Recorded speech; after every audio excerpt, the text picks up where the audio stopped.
مراكش AKA لاس فيغاس ديال المغرب. ملي تنهضروا على اكثر المدن سياحيه في العالم غادي تجيك عاديه الا ذكرنا مراكش.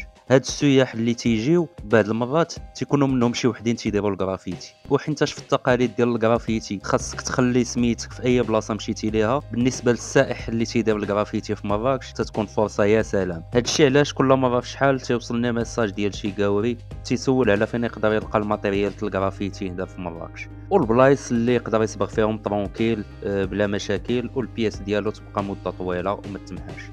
اليوم وصلني ميساج من عند واحد السيد من جورجيا، دولة قبل ما ندير عليها شويه لي ريشيرش ما كنت تنعرف عليها والو من غير انها في شرق اوروبا، وسميت جورجيا تتفكرني بحاجه وحده، هو البيت ديال زياش من نص التيران.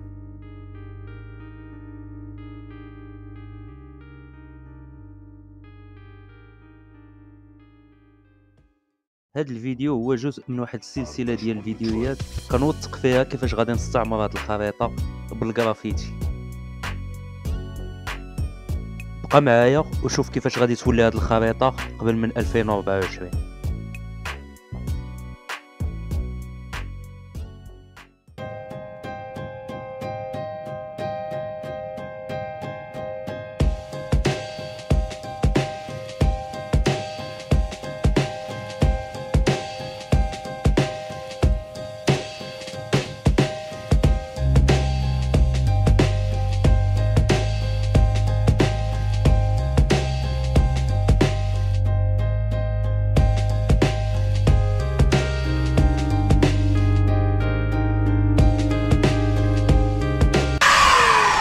It's noisy. Sorry? It's noisy.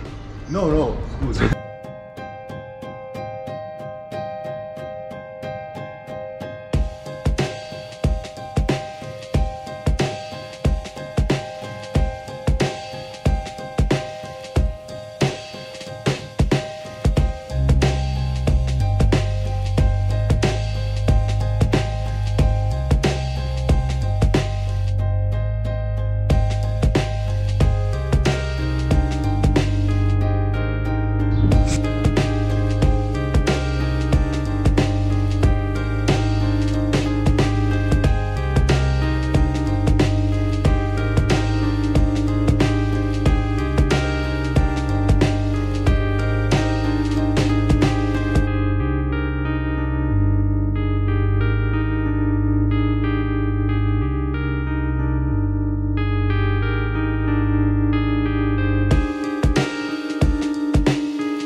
من بعد ما كل واحد فينا سال البياس ديالو وقفنا تنتذاكروا شويه على الموفمون، على كيفاش تيفوليا الجرافيتي من شحال هادي لدابا، والفرق ما بين الجرافيتي في المغرب وفي جورجيا، وكيفاش الدراري تيعيشوا اللايف ستايل.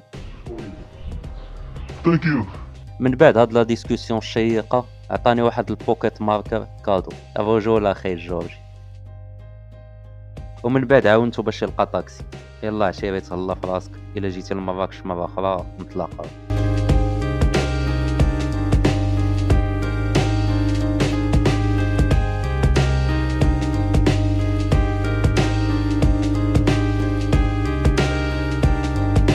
بالنسبه للتشالنج وصلنا ل 76 متر ومن بعد 300.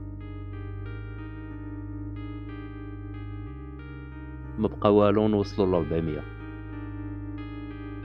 يلا السلام عليكم تهلاو الاصدقاء، الى اللقاء.